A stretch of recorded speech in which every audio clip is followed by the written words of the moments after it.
Hello students, welcome back Account Street. This is video number 11.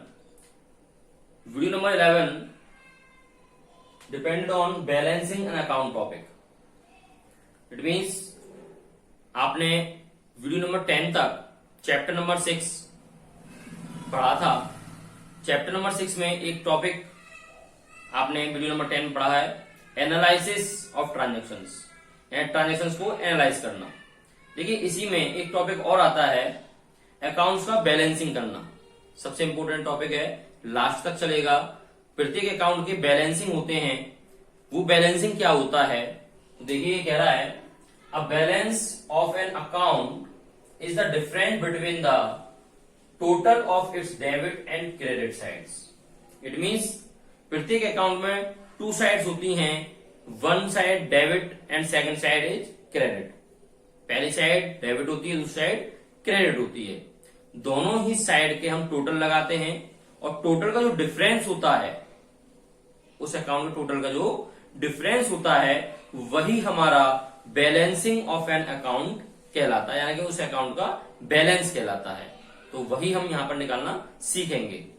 देखिए video number 10 में जो हमने एनालाइज किया था वो था according to traditional approach. Traditional approach के रूल्स को वहां पर अप्लाई करके हम एनालाइज किया करते थे. यहां पर ये आप बैलेंसिंग ऑफ एन अकाउंट निकालेंगे, जिसे हम टी शेप अकाउंट भी कहते हैं. क्या कहते हैं? T shape account. तो T shape account find out करने के लिए यहां पर हम मॉडर्न अप्रोच के रूल्स का प्रयोग करेंगे. मैंने आपको दो रूल्स बताए थे, ट्रेडिशनल और मॉडर्न. तो यहां पर हम मॉडर्न अप्रोच के अकॉर्डिंग अप्लाई करेंगे. मॉडर्न अप्रोच में मैंने आपको बताया था, assets, liabilities, capital, revenue and expenses. ये 5 अकाउंट्स होते हैं और उन्हीं के अकॉर्डिंग डेबिट और क्रेडिट किया जाता है. तो यहां पर जो टी शेप अकाउंट बनाने को आएंगे वो आपके मेनली 3 अकाउंट से आते हैं. कौन कौन से? Asset side, assets, liabilities and capital. केवल 3 अकाउंट आपको यहां बनाने को मिल सकते हैं. तो आइए एक प्रैक्टिकल प्रॉब्लम करते हैं. सबसे पहले प्रैक्टिकल प्रॉब्लम में आपके सामने क्वेश्चन है टी शेप अकाउंट के लिए. Open a T shape account for furniture. Furniture के लिए आपको टी शेप अकाउंट ओपन करना है and right the following transactions on the proper side. और प्रत्येक ट्रांजेक्शन को आपको प्रॉपर साइड नोट करना है. जिसमें कह रहा है फर्नीचर परचेज किया है 50,000 रुपीज का, फर्नीचर सोल्ड किया है 10,000 का, फर्नीचर परचेज फिर किया है 15,000 का, and old furniture discarded. It means पुराना फर्नीचर है, बेकार हो गया है, वो आपने कबाड़ में बेच दिया है या फेंक दिया है, तो वही डिस्कार्डेड कहलाता है. 5,000 रुपीज का है. एंड डेप्रिसिएशन ऑन फर्नीचर 3,000 और फर्नीचर पर डेप्रिसिएशन लगा है, यानी कुछ समय बाद जो असेट्स की वैल्यू में रिड्यूसेबल होता है वही हमारा डेप्रिसिएशन कहलाता है. तो 3,000 रुपीज का वो लगा हुआ है. तो इसका सॉल्यूशन हम कैसे करेंगे वो हमें यहाँ देखना है. तो आइए टी शेप अकाउंट का सॉल्यूशन कैसे करते हैं वो ध्यान दें. तो सबसे पहले आपको बनाना क्या है, यहाँ पर फर्नीचर अकाउंट बनाना है. क्वेश्चन में हमें पता पड़ा कि हमें बनाना क्या है, फर्नीचर अकाउंट प्रिपेयर करना है. तो हम फर्नीचर अकाउंट प्रिपेयर करेंगे. यहां लिखेंगे फर्नीचर अकाउंट. ठीक. प्रत्येक अकाउंट में 2 साइड्स होती हैं. प्रत्येक अकाउंट में 2 साइड्स होती हैं. तो अकाउंट्स इस प्रकार से आप प्रिपेयर करेंगे. देखिए प्रत्येक अकाउंट में 2 साइड होती हैं. ये आपकी डेबिट साइड होती है. लेफ्ट हैंड वाली जो साइड होगी वो हमेशा डेबिट होगी. लेफ्ट हैंड वाली जो साइड होगी वो हमेशा क्या होगी? डेबिट होगी. यहां पर मैं लिख देता हूं. तो लेफ्ट हैंड वाली जो साइड है वो आपकी डेबिट है और राइट हैंड वाली जो साइड होती है वो हमारी क्या होती है? क्रेडिट. ओके. लेफ्ट हैंड वाली साइड आपकी हमेशा डेबिट होगी और राइट हैंड वाली साइड हमेशा क्रेडिट होगी. तो देखिए हम बना रहे हैं फर्नीचर अकाउंट. तो मॉडर्न अप्रोच के अकॉर्डिंग मैंने आपको बताया था कि एसेट्स आपकी डेबिट कब होती हैं?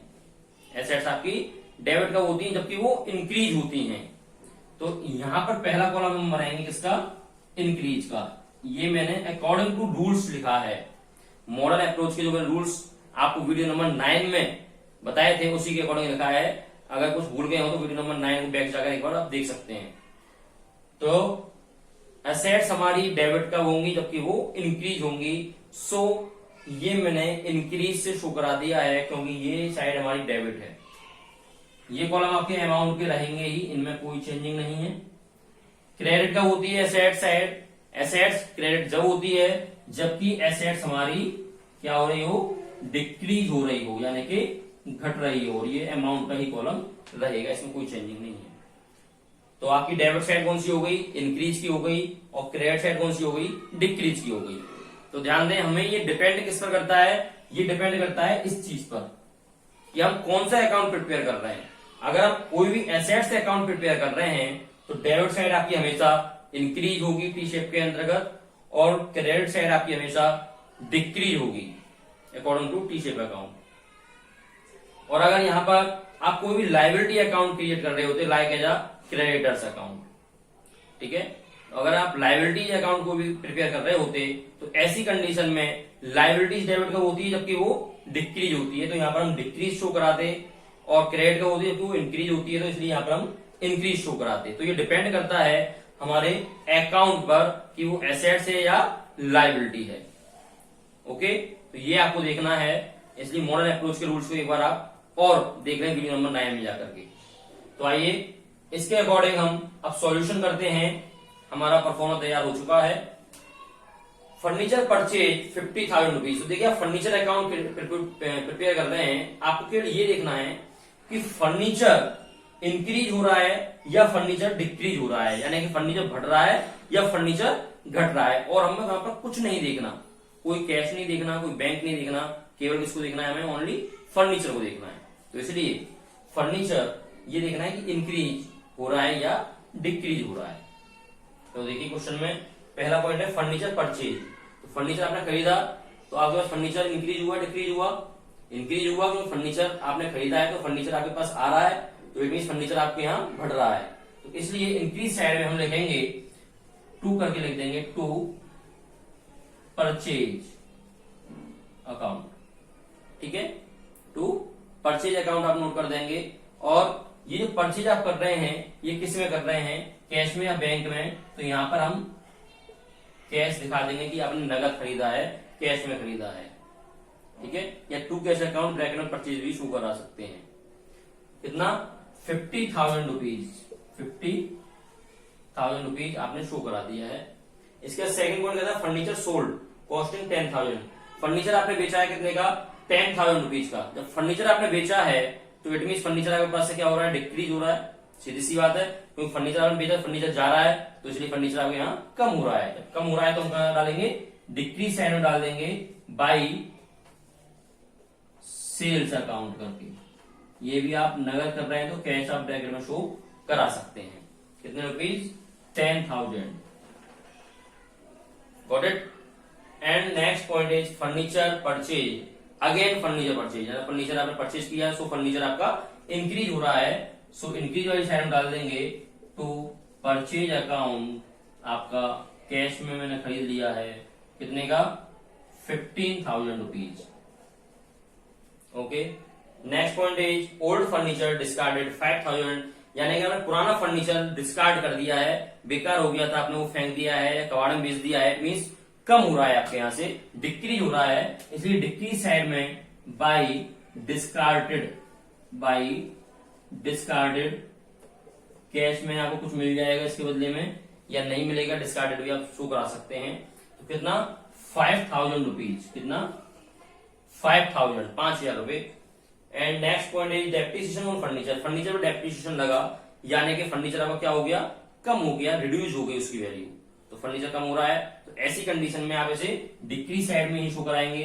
So by depreciation on furniture, कितना, 3,000 रुपीज, कितना, 3,000 रुपीज। ओके, सारे पॉइंट आपके कंप्लीट हो चुके हैं। जिनके द्वारा फर्नीचर इंक्रीज हो रहा था वो सभी डेबिट साइड में आ चुके हैं, जिनके द्वारा फर्नीचर डिक्रीज हो रहा था वो सभी आपके क्रेडिट साइड में आ चुके हैं। अब देखिए हम इनका अब इसका बैलेंस निकालेंगे। अब इस अकाउंट का हम बैलेंस निकालेंगे, तो बैलेंस कैसे निकालेंगे वो है मेन बात ध्यान रखने वाली। तो देखिए सबसे पहले हम डेबिट साइड का टोटल लगा लेते हैं। डेबिट साइड टोटल कितना हो गया, 50,000 और 15,000 मिला करके 65,000। रफ पर एक जगह अलग से इसको नोट कर लेंगे हम। ओके, तो 65,000 रुपीज डेबिट का बैलेंस होता है। और क्रेडिट टोटल कितना होता है 10,000, 5,000, 15,000 एंड 3,000, 18,000।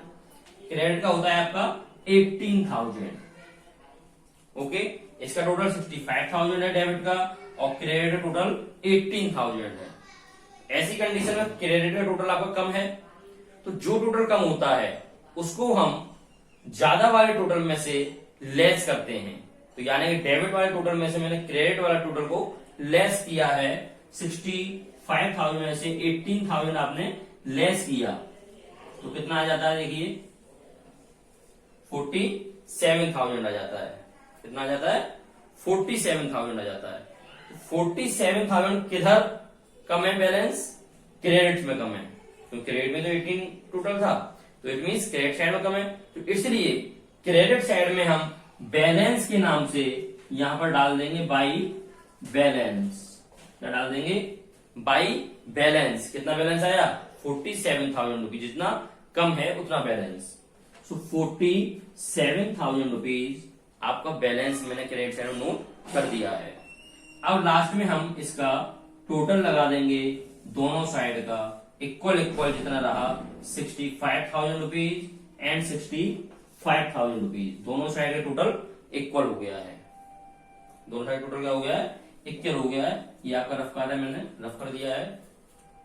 ये आपका फर्नीचर अकाउंट कंप्लीट प्रिपेयर हो चुका है। तो बात समझ में आई, बैलेंस निकालना समझ में आ गया। जिधर का बैलेंस कम होगा उधर ही बैलेंस लिख दिया जाएगा और टोटल दोनों साइड का इक्वल कर दिया जाएगा। यही हमारा बैलेंसिंग ऑफ एन अकाउंट कहलाता है। समझ में आ गया, ओके। तो ये एक क्वेश्चन मैंने करके दिखा दिया है। आइए एक क्वेश्चन और कर देते हैं, दोनों क्वेश्चन से आपको और पूरी तरीके से क्लियर हो जाएगा। देखिए आइए सेकंड क्वेश्चन पर। सेकंड क्वेश्चन देखिए, अभी हमने किया था असेट्स अकाउंट का क्वेश्चन, अब मैंने सेकंड क्वेश्चन लिया है एक आपका लायबिलिटी का क्वेश्चन। तो देखिए क्वेश्चन क्या कहता है, एक बार पढ़ते हैं। Open a T shape account of a creditors Rakesh. इसका अकाउंट हमें प्रिपेयर करना है, राकेश का अकाउंट प्रिपेयर करना है जो कि एक क्रेडिटर है। कौन है, क्रेडिटर। तो सबसे पहले ये जानते हैं क्रेडिटर होता कौन है। मैंने आपको बताया पहले भी है, सेकंड चैप्टर में भी बताया है, फिर भी एक बार देख लेते हैं। क्रेडिटर्स वो होता है जिससे हम उधार माल खरीदते हैं, जिससे हम उधार माल परचेज करते हैं, वो क्रेडिटर कहलाता है। इट मीन्स क्रेडिटर्स को हमें पैसे देने होते हैं क्योंकि हमने उससे उधार माल परचेज किया है, तो इट मीन्स हम फ्यूचर में उसको पेमेंट करेंगे। ओके, तो क्रेडिटर्स कौन होता है, हमसे लेने वाला व्यक्ति होता है जो हमसे पैसा लेता है, तो वो क्रेडिटर्स होता है। देखिए इसका अकाउंट हमें मेंटेन करना है टी शेप अकाउंट के अंतर्गत। कैसे करेंगे, क्वेश्चन क्या कहता है, ये कह रहा है goods purchase from Rakesh on credit. Rakesh से मैंने उधार माल खरीदा है 50,000 रुपीज का।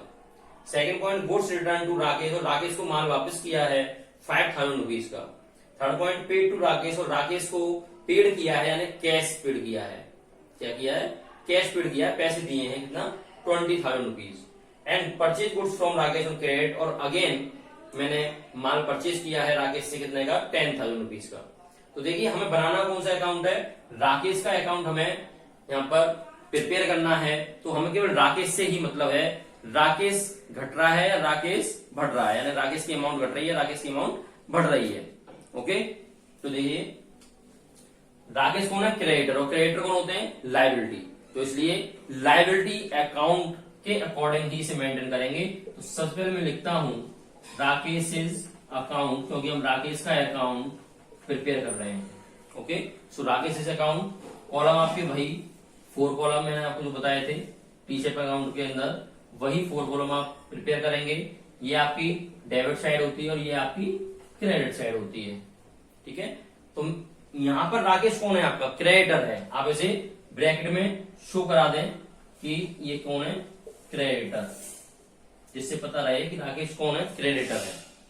ठीक है, तो क्रेडिटर कौन होते हैं, लायबिलिटी होती है। और लायबिलिटी में according to modern approach rules मैंने आपको बताया कि लायबिलिटी डेबिट का होती है जबकि वो डिक्रीज होती है, और लायबिलिटी क्रेडिट का होती है जबकि वो इंक्रीज होती है। तो इसलिए डेबिट में हम डिक्रीज का कॉलम यहाँ प्रिपेयर करेंगे, ये अमाउंट का कॉलम है ये, और लायबिलिटी क्रेडिट का होती है जबकि वो इंक्रीज होती है, तो यहां पर हम इंक्रीज का कॉलम प्रिपेयर करेंगे, ये अमाउंट का कॉलम हो गया आपको। ऑलराइट, अब क्वेश्चन को सॉल्व करते हैं। देखिए पहला पॉइंट क्या कहता है, goods purchase from Rakesh on credit. Rakesh से उधार माल 50,000 रुपीज का परचेज किया है, तो ऐसी कंडीशन में राकेश की जो अमाउंट होगी वो क्या होगी, बढ़ जाएगी। राकेश आपका बढ़ जाएगा क्योंकि हमें राकेश की पेमेंट 50,000 से अधिक करनी होगी।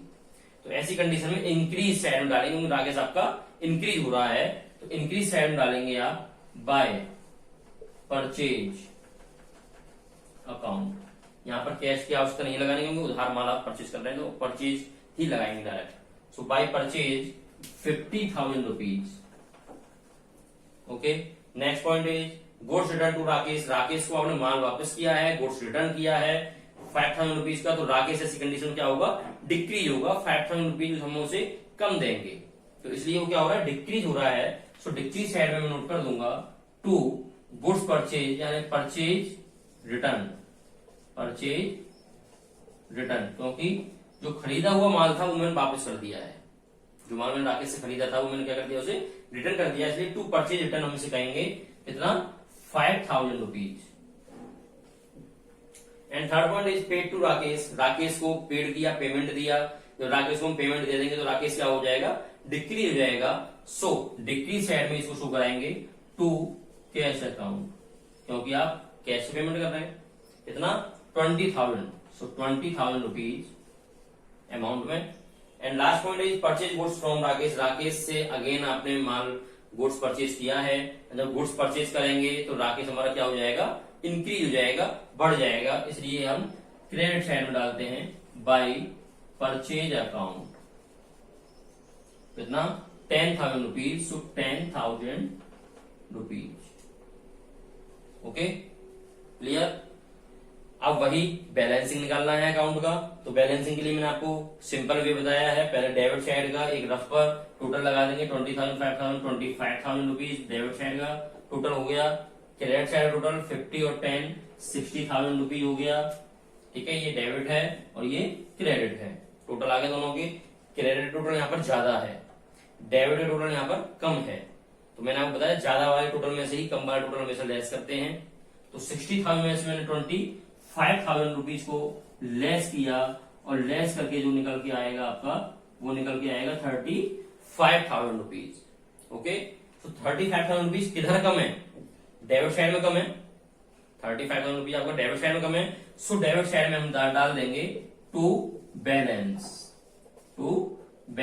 35,000 rupees. Okay, and then total दोनों साइड का इक्वल लगा देंगे, कितना, 60,000 एंड 60,000 रुपीज। Okay, clear. तो ये आपका अकाउंट कंप्लीट हो गया है। मैंने आपको एसेट्स अकाउंट से बता दिया है, लायबिलिटी अकाउंट से बता दिया है, कैपिटल अकाउंट से आप बना ही लेंगे क्योंकि वो लायबिलिटी जरा सेम होता है। ठीक है, तो टी शेप अकाउंट का आप रिवीजन करें, अच्छे से वीडियो को एक बार समझें, दोबारा देखें, समझ करके फिर आप अपनी बुक के अकॉर्डिंग प्रैक्टिकल्स करें। और जो भी डाउट्स आए वो आप यूट्यूब में कमेंट बॉक्स के माध्यम से पूछ सकते हैं। वीडियो आपको अच्छी लगी हो, लाइक करें, सब्सक्राइब करें, शेयर करना ना भूलें। ओके, मिलते हैं नेक्स्ट वीडियो में नए टॉपिक के साथ, नए चैप्टर के साथ। Thank you so much.